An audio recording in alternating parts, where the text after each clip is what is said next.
returns to his chamber, his makeshift throne. He awaits the usual reports from several of his thralls, and this time, for the first time in a long time, he sees a familiar face, his old second-in-command. The two of them had fallen out of favour somewhat, but he seems particularly keen to come to him today.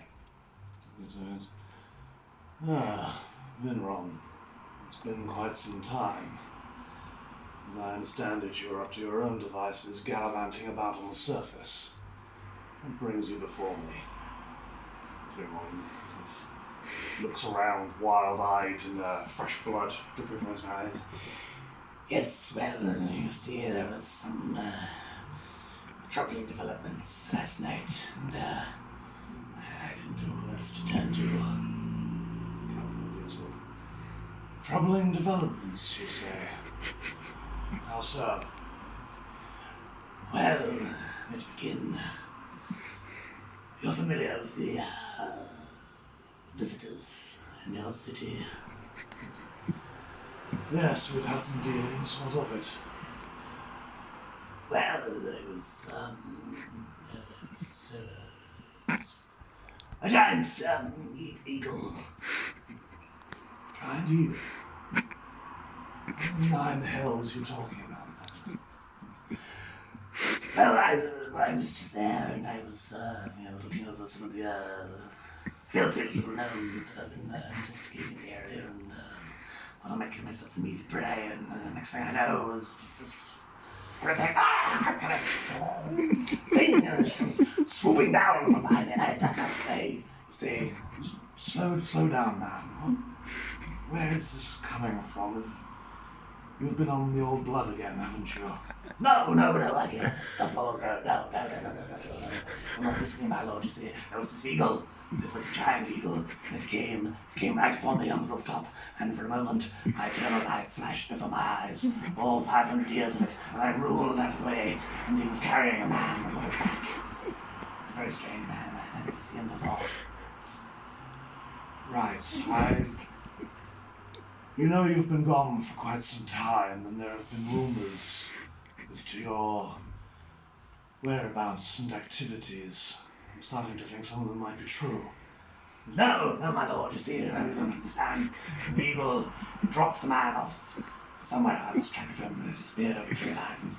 The eagle took to the skies once more, began circling, but I disappeared, you see. I was very secretive like that, yes. I disappeared into the depths of the building. The man, the strange man in brightly coloured clothes with silly hair, he came round, he came looking for me, my lord. He was after me. They wanted me for something terrible, no doubt. He was going to feed me to the bird, I'm sure of it.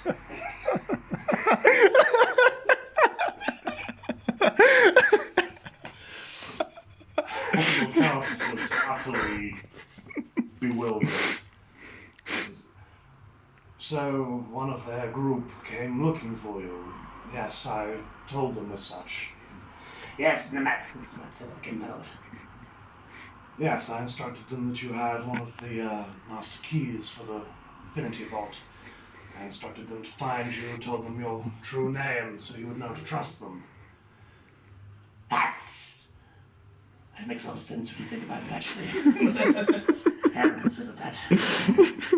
My lord, I may have done some terrible mistakes. You have to understand, my lord, this eagle is like a spawn of hell or something I've never seen before in my life. This man, he came searching around, and there was the little gnomes, the filthy, disgusting gnomes that I was going to eat and drain of their delicious blood, but he stopped me. He came around and he spoke to them as if they were friends. Probably friends, filthy little conspirators. Yes, and he came knocking upon the door, knocking on the door. I didn't know what to do. I was trapped in the building. The hellspawn eagle circling around me. I was trapped like a rabbit in hell. And so, I opened the door. The man, he just stood there. He spoke to me, he called out my name. I didn't know how he knew my name. I didn't know that you told him my name. But now that I know that you told him my name, it makes a little more sense that you would have known it. And he asked for me. I didn't know what to say.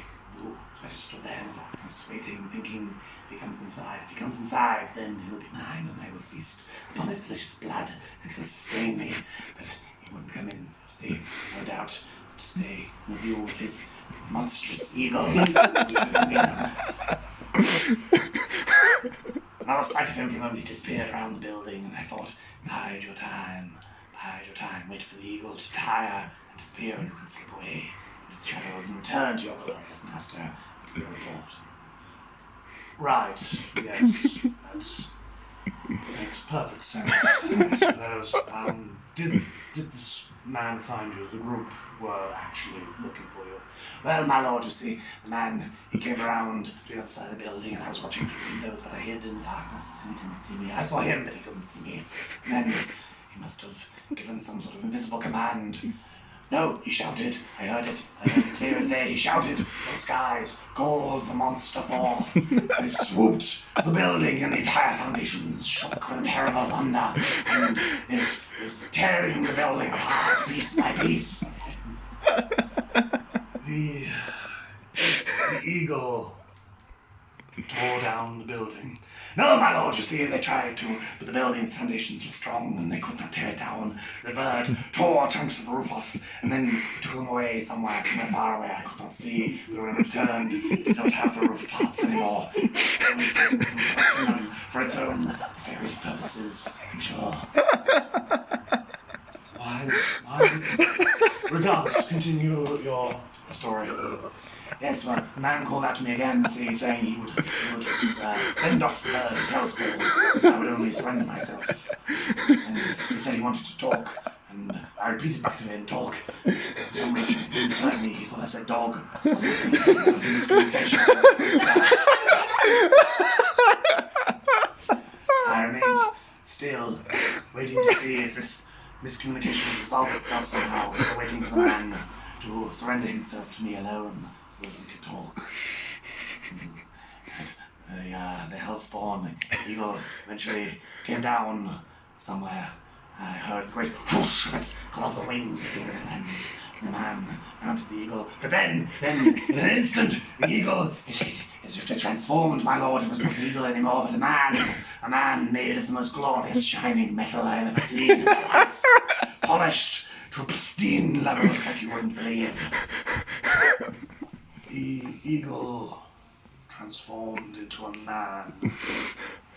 What was this other man doing? Were they conversing? No, he was riding him still, my lord. You mean he was riding the eagle? Oh no, he was an identical man, and he was still mounted atop him. It was a man-on-man statue. The strangest thing I've ever seen.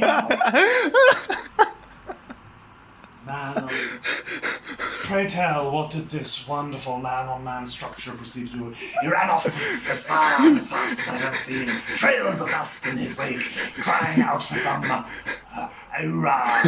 I couldn't quite make out the dialect, it was a very strange word.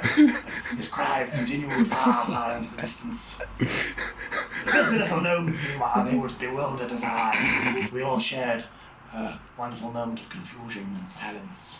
And eventually they decided they got enough of the situation. They removed themselves, and I returned to your glorious presence, which I am now at, to deliver this tale to you and the warnings of the eagle that transforms into a man within a man.